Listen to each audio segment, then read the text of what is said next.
Hello everyone, welcome back to my channel Wangxian lovers. तो कैसे हो आप सब? मैं उम्मीद करती हूँ कि आप सब बहुत अच्छे होंगे। तो आज मैं आपके साथ वांगशन फैन फिक्शन माई हॉट प्रोफेसर सीजन 2 का नेक्स्ट पार्ट शेयर करने वाली हूँ। तो चलिए आज का पार्ट हम शुरू करते हैं।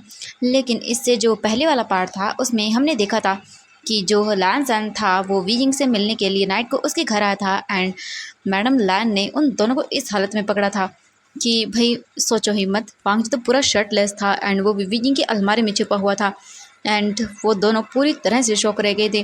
वहीं जो बोल सकते हैं जियांग फैंगम्यान थे, उन्होंने लायन सेजन को अपने किचन में पकड़ा था एंड वो भी उससे भी ज़्यादा बुरी हालत के अंदर। एंड अब लैन फैमिली को वहाँ पर बुला लिया गया था एंड अब Wangji and Lan Xichen, Wei Ying and Meng Yao, ये चारों के चारों अपनी पूरी फैमिली के सामने अपना सर को नीचे करके खड़े हुए थे, क्योंकि सच में इनके पास वर्ड्स नहीं थे कि अब ये अपनी फैमिली को क्या बोले। एंड पूरी फैमिली उन दोनों को उन चारों को घूर घूर के देख रही थी। जो मैडम लैन थी वो देखती हैं और बोलती है, वांग जी, हाँ वांग जी तो है ही शेमलेस, लेकिन लैन सेजन तुम। लैन सेजन कुछ भी नहीं बोलता है, बस वो चुपचाप अपने सर को नीचे करके रखता है।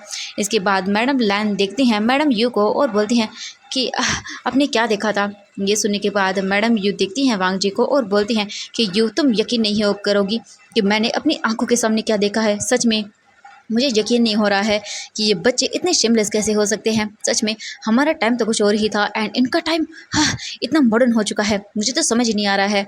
मैडम यू बोलती हैं, बताइए क्या हुआ था।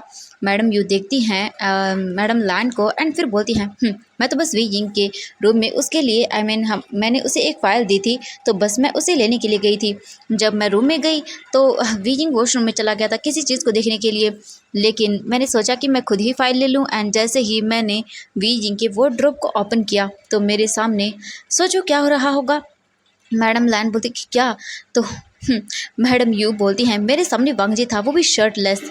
एंड सच में मैं क्या ही बताऊं, मैंने वांग जी को इस हालत में देखने की कभी उम्मीद नहीं की थी। सच में वांग जी बेटा कितने शेमलेस हो तुम, एंड ये सब हरकतें सच में पहले से ही एक बच्चे के फादर हो एंड तुम क्या चाहते हो तुम्हारी शादी से पहले पहले दो बच्चे हो जाएं।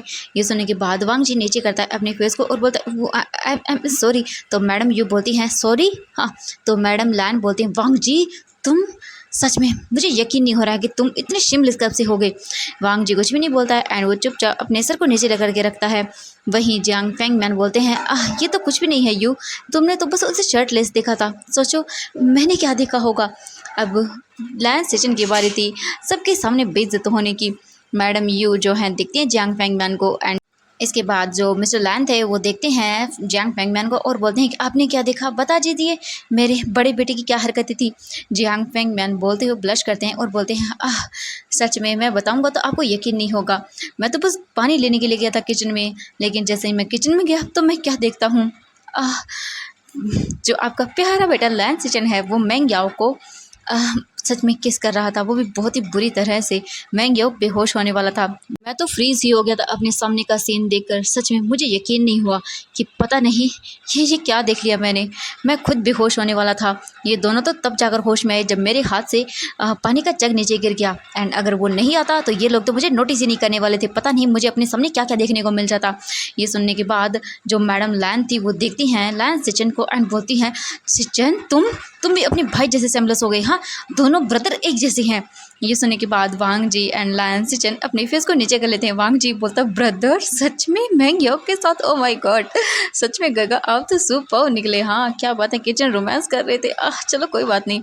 लैन सिचन अपने मन में सोचते हैं वांग जी तुम यहाँ पर ऐसे, सच में एंड ओ गॉड मैं क्या करूँ, मैं क्या करता उस टाइम, मेरा मन कर रहा था। एंड वही मेंग याओ तो शर्म से पानी पानी हो रहा था एंड वी जिंग तो उससे भी ज़्यादा हो रहा था। वी को यकीन नहीं हो रहा था कि सच में दोनों लैन ब्रदर्स एक जैसे हैं, हाँ सच में बिल्कुल शेमलेस हैं।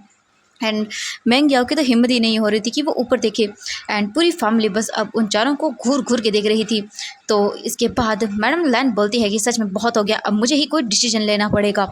ये सुनने के बाद चारों के चारों सीधा जो है अपनी फैमिली को देखती हैं सर को ऊपर करके। मैडम लैन उन चारों को देखती है और बोलती है कि हाँ तुम लोगों की ये हरकतें बहुत हो गई एंड अब सब ये चीज़ें ख़त्म होगी पूरी तरह से। ये सुनने के बाद सभी लोग जो हैं डरते हुए मैडम लैन को देखते हैं कि पता नहीं अब मैडम लैन क्या बोलेंगी। इसके बाद मैडम लैन जो हैं देखती हैं पूरी फैमिली को, Jiang Fengmian, madam Yu and mister Lan को और बोलती है कि आप लोगों को क्या लगता है हमें डिसीजन ले ही लेना चाहिए ना। तो ये सुनने के बाद मैडम यू बोलती है हाँ तुमने सही कहा, अगर हमने डिसीजन नहीं लिया तो पता नहीं हमें हमारे आंखों के सामने क्या क्या देखने को मिल जाएगा। सच में आजकल के बच्चे पता नहीं क्या क्या करते रहते हैं। ये सुनने के बाद वी जिंग एंड सभी लोग जो है अपनी फैमिली को देखते हैं, पता नहीं अब क्या करेंगे। तो मैडम यू बोलती कि हाँ तुमने बिल्कुल सही कहा यू, हमें फ़ैसला लेना ही होगा एंड मेरा फ़ैसला बिल्कुल सही है कि अब से इन चारों को बिल्कुल ही अलग कर दिया जाएगा एंड ये मैं जिम्मेदारी आप पर देती हूँ कि आप इन्हें एक दूसरे से मिलने ना दें, क्योंकि मैं वांगजे का ख्याल रखूँगी एंड आप विंग का ख्याल रखना एंड मैं मेंग याओ का भी अच्छे से ख्याल रखूँगी ताकि वो भी ऐसी हरकतें ना कर पाएँ। एंड ये सुनने के बाद सभी चारों के चारों एक साथ बोलते नहीं प्लीज़ ऐसा मत करिए, लेकिन मैडम यू गुस्से में लायन सिजन एंड वांगजी को देखती हैं और बोलती हैं कि तुम दोनों की हरकतें बहुत हो गई हैं, जब अब बिल्कुल भी तुम दोनों एक दूसरे से नहीं मिलने वाले हो, समझ आए तुम दोनों को। एंड मैंने बहुत बर्दाश्त कर लिया है, सच में इतने शेमलेस बच्चे हैं। हाँ मैडम यू देखती हैं एंड बोलती कि हाँ बिल्कुल सही कहा आपने एंड मैं इन दोनों को भी अच्छे से ख्याल रखूँगी। एंड मेंग याओ बेटा तुम्हारी मदर को मुझे कॉल करके बताना पड़ेगा कि तुम कितनी शेमफुल हरकतें कर रहे हो। ये सुनने के बाद मेंग याओ डर जाता है और बोलता नहीं आंटी प्लीज़ प्लीज़। ये सुनने के बाद मैडम यू देखती हैं एंड बोलती कि नहीं मुझे पक्का तुम्हारी मम को कॉल करना होगा। मेंग याओ देखता है और बोलता नहीं आंटी प्लीज़ ऐसा मत करिए, मम बहुत डांटेंगी मुझे, लेकिन प्लीज़ ऐसा मत करिएगा। लेकिन मैडम यू बोलती है मैं तुम्हारी कोई बात नहीं सुनने वाली हूँ, हाँ मैं तो उन्हें कॉल करूँगी एंड अभी की अभी करूँगी, क्योंकि पता नहीं तुम आगे जाकर क्या करोगे, तुम्हारी मम तो मुझे ही डांट लगाएंगी कि मैंने उनके बेटे पर बिल्कुल भी ध्यान नहीं दिया है। हाँ मुझे अभी के अभी फ़ोन मिलाना होगा। ये बोलकर मैडम यू जल्दी से अपना फ़ोन लेती हैं एंड वो जो मेंग याओ था उसकी मदर को कॉल कर देती हैं। मेंग याओ बुरी तरह से डर गया था एंड लायन सिजन उसके पास आते हैं एंड उसके हाथ को पकड़ते हैं एंड बोलते हैं याओ तुम चिंता मत करो, मैं तुम्हें छोड़ूंगा नहीं, मैं तुम्हारी मॉम से भी तुम्हें प्रोटेक्ट करूंगा। ये सुनने के बाद मेंग याओ घूर कर लायन सिजन को देखता है और बोलता है ये सब तुम्हारी ही गलती है, तुम्हारी वजह से मैं यहाँ पर फंस गया हूँ, मेरी मॉम मुझ पर बहुत गुस्सा करेंगी जब उन्हें पता चलेगा, मैं क्या करूँ। ये मतलब बोल कर मेंग याओ रोना जैसा फेस बना लेता है एंड बहुत बुरे तरह से वो मतलब डर जाता है। वहीं मैडम यू कॉल करती हैं एंड बोलती हैं हेलो। वहीं दूसरी ओर से मेंग याओ की मॉम बोलती कि ओह हेलो यू, क्या हुआ, कैसे फ़ोन किया, क्या मेरे बेटे ने कोई प्रॉब्लम क्रिएट की है, हाँ क्या वो अच्छे से नहीं रह रहा है। ये सुनने के बाद मैडम यू बोलती हाँ बिल्कुल, आपके बच्चे ने इस बार तो बहुत बड़ी वाली प्रॉब्लम क्रिएट की है एंड मैं चाहती हूँ कि जल्द से जल्द आप यहाँ आएँ, क्योंकि मुझे जो है आपके बेटे की शेमफुल हरकतों के बारे में बताना है। ये सुनने के बाद जो मैडम बोल सकते हैं जो मेंग याओ की मॉम थी वो डर जाती हैं और बोलती क्या क्या क्या किया है उसने। तो मैडम यू जो है वो बोलते हैं कि उसने एंड मेंग याओ जो है बहुत ही ज़्यादा रिक्वेस्टिंग आई से मैडम यू को देख रहा था। तभी अचानक से मैडम यू के फेस पर स्माइल आ जाती हैं एंड मेंग याओ तो अपनी आंखों को ही बंद कर लेता है, क्योंकि वो नहीं सुनना चाहता था कि अब उसकी मॉम फ़ोन पर ही उसे डांटना शुरू कर देंगी, उसे पता था। मैडम यू स्माइल करती हैं एंड बोलती है कि मुझे आपसे मेंग याओ के रिश्ते को लेकर बात करनी थी। ये सुनने के बाद जो मेंग याओ की मॉम थी वो बोलती हैं क्या मेंग याओ के रिश्ते। तो मैडम यू बोलती हाँ बिल्कुल, मैं आपको बताना चाहती हूँ आपका बेटा एक को पसंद करता है लड़की को एंड वो बहुत अच्छा है एंड मैं चाहती हूँ कि जल्द से जल्द उनकी शादी हो जाए। ये सुनने के बाद मेंग याओ शॉकिंग आई से बड़ी बड़ी आंखों करते हुए जो है मैडम यू को देखता है एंड लायन सिजन भी सेम ऐसा ही करते हैं एंड वो चारों एक दूसरे को देख रहे थे। मैडम यू उन्हें सब चीज़ें बातें करती हैं थोड़ा सा साइड में जाकर एंड फिर वो वापस आती हैं एंड वो देखती है याओ को एंड याओ तो अपनी आंटी को देखता है और बोलता है आंटी ये।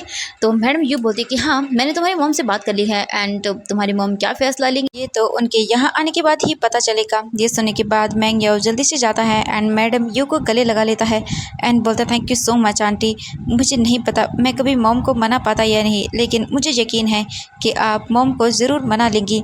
ये सुनने के बाद मैडम यू बोलती हैं याओ बेटा तुम बिल्कुल मेरे बच्चों जैसे ही हो एंड चिंता मत करो सब ठीक होगा एंड लेकिन इसका मतलब ये नहीं है कि मैंने तुम लोगों को माफ़ कर दिया है एंड अब से तुम जब तक तुम्हारी शादी नहीं हो जाती एक दूसरे से बिल्कुल दूर रहोगे।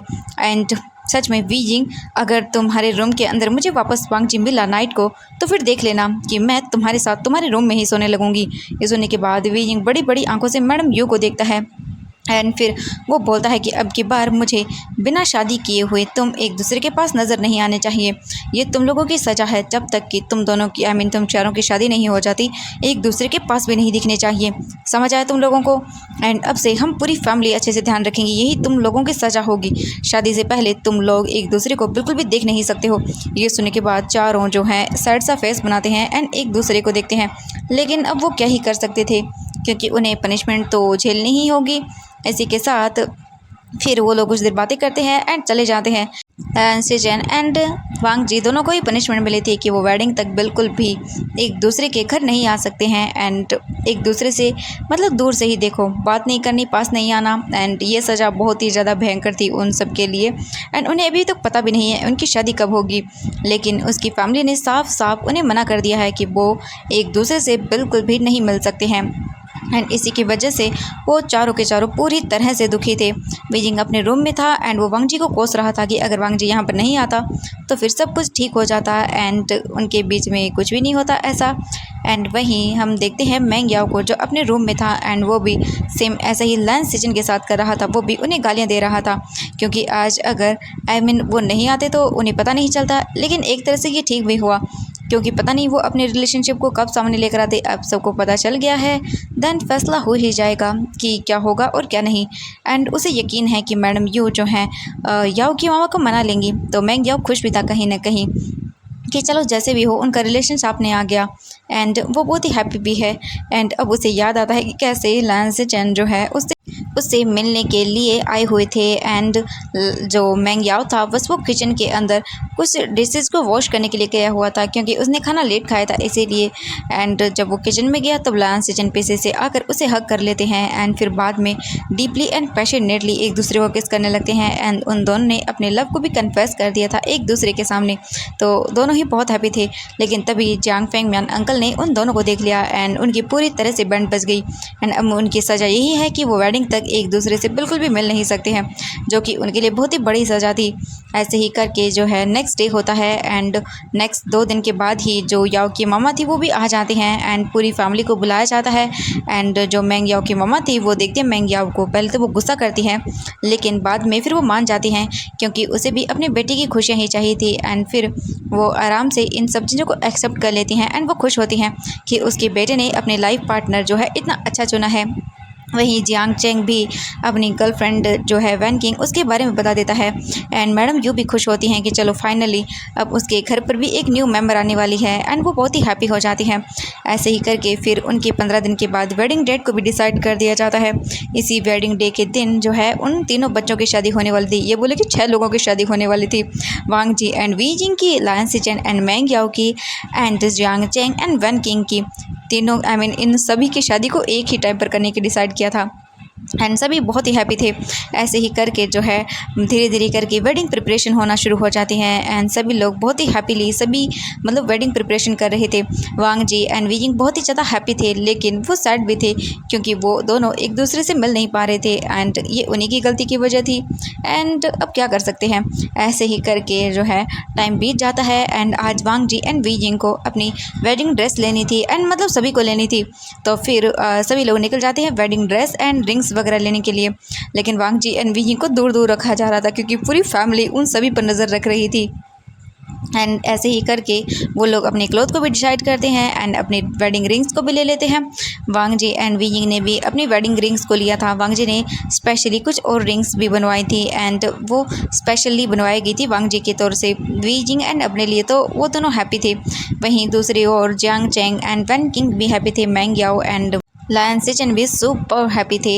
ऐसे ही करके उनकी ड्रेसिंग वगैरह कंप्लीट हो जाती है खरीदना एंड सभी लोग ज्वेलरी भी खरीद लेते हैं। उसके बाद फिर वापस से घर चले जाते हैं एंड पूरे सामान लेते टाइम उसकी फैमिली ने अच्छे से ध्यान रखा था कि कोई भी एक दूसरे के साथ ऐसे बातें ना कर पाएँ एंड दूर दूर से ही देखें एक दूसरे को, क्योंकि वो सच में अपने बच्चों को सबक सिखाना चाहते थे क्योंकि उन्होंने शादी से पहले ही बहुत सारे कांड कर दिए थे एंड अब इन बच्चों का ऐसे मिलना बिल्कुल ही सही नहीं था। ऐसे ही करके टाइम बीत जाता है एंड अब वांग जी एंड वी जिंग की शादी को सिर्फ ओनली 3 डेज़ ही बचे थे एंड सभी लोग जो हैं अदर मतलब बोल सकते हैं कि साइड पर गए हुए थे। पूरी फैमिली जितनी भी हैं सभी लोगों की वो अलग ही रहने के लिए गए हुए थे जब तक की शादी के लिए, क्योंकि वो चाहते थे कि वेडिंग मतलब इतने सारे लोगों की हो रही है तो वो चाहते थे ग्रैंड वेडिंग हो। तो इसीलिए बहुत ही अच्छे से उन्होंने पूरे एक बोल सकते हैं बीच को ही बुक कर लिया था क्योंकि उन्होंने सोचा था कि शादी बीच पर करेंगे एंड इसीलिए एक पूरे बीच को बुक कर लिया गया था। वहाँ पर बहुत सारे मतलब बोल सकते हैं होटल से, तो वहाँ पर रूम्स को बुक किया गया था एंड हॉल भी था वेडिंग उसे ही बुक किया गया था। लेकिन उन्होंने बोला था कि वो शादी हॉल में नहीं करेंगे, वो शादी बीच साइड पर करेंगे एंड सभी चीज़ें जो है फाइनल हो चुकी थी एंड सभी लोग वहाँ पर आ चुके थे, अपने अपने रूम्स में थे।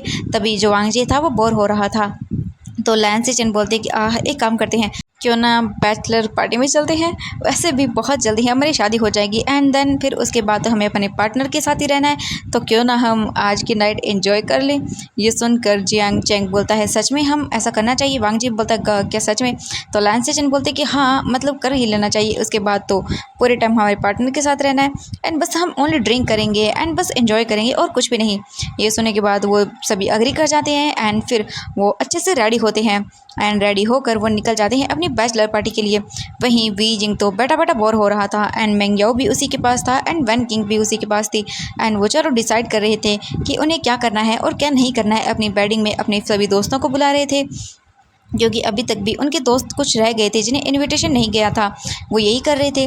तभी जो है मैडम लैन आती हैं एंड बोलती ओह तो कैसा चल रहा है तुम सबका। हाँ, मैडम लैन उन्हें देखती हैं एंड फिर मैडम यू भी वहाँ पर आती हैं एंड वो सभी बातें करने लगते हैं। तभी जो बोल सकते हैं मैडम यू थी, उनका फ़ोन वाइब्रेट होता है एंड जैसे ही वो अपने फ़ोन को देखती हैं वो देखकर शॉक रह जाती हैं एंड वो गुस्से में तिल मिलाते हुए अपने फ़ोन को ही देख रही थी। तभी वी जिंग नोटिस करता है और बोलता है आंटी क्या हुआ। ये सुनने के बाद मैडम यू बोलती वी जिंग पूछो मत क्या हुआ है, देखो एक बार तुम ये सब। एंड जैसे ही मतलब सभी के सभी जो है फ़ोन को देखते हैं तो सभी के सभी आग बबूला हो जाते हैं। मैडम लैन अपने फ़ोन को फेंक कर मारती हैं और बोलती हैं इनकी इतनी हिम्मत, हाँ मैंने सोचा भी नहीं था कि ये ऐसा करेंगे। तो मैडम लैन बोलती हैं बिल्कुल यू तुमने सही कहा, आज तो मैं इनकी टांगे ही तोड़ने वाली हूँ। वहीं वी जिंग जो है वो बोलता है लैन सन तुम तो गए आज।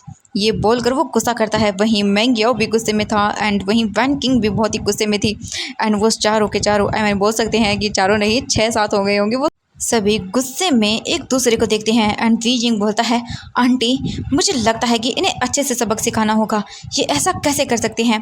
तो जो बोल सकते हैं मैडम यू थी वो बोलती हैं बिल्कुल। तभी मैडम लैन भी बोलती हाँ बिल्कुल हम इन्हें अच्छे से सबक सिखाएंगे, तो चले। ये सुनने के बाद सभी लोग बोलते हैं कि हाँ बिल्कुल चलना चाहिए एंड आज तो हम उन्हें छोड़ने वाले नहीं हैं। ये बोलकर वो सभी लोग खड़े हो जाते हैं एंड फिर वो वी जिंग जो है देखता है आई युआन को एंड फिर वो आई युआन को जो है बेबी सिटर को देता है और बोलता है इसका अच्छे से ख्याल रखना एंड कुछ भी प्रॉब्लम हो तो मुझे कॉल कर देना। क्योंकि आई युआन सो चुका था तब तक, लेकिन उसके पास कोई होना ज़रूरी था ना क्योंकि उन्हें बाहर जाना है थोड़ी देर के लिए। तो बेबी सिटर बोलती है ओके एंड देन वी जिंग निकल जाता है अपनी गर्ल्स फैमिली के साथ। बोल सकते हैं मैन भी थे उसमें, गर्ल्स ही गर्ल्स नहीं बोलेंगे। तो एवरीवन आज के लिए बस इतना ही। तो देखते हैं कि आखिरकार ये सभी लोग इतने भड़के हुए क्यों हैं, ये तो आपको नेक्स्ट पार्ट में पता चलेगा, क्योंकि मैंने थोड़ा सा यहाँ पर बोल सकते हैं हमारे इंडियन सीरियल का तड़का लगाया है। ओके, तो ऐसे ही मैंने सोचा कि कुछ तो इंटरेस्टिंग होना चाहिए तो मैंने कर दिया। बाय बाय एवरीवन, मिलते हैं नेक्स्ट पार्ट में। बहुत ही बकवास कर ली मैंने एंड कल इस फैन फिक्शन का लास्ट पार्ट होगा। ओके, फिर हम एक और मैं न्यू फैन फिक्शन लेकर आ रही हूँ, चिंता मत करिए आप सबके लिए, जो कि बहुत ही ज़्यादा ऑसम होने वाला है। Bye bye everyone.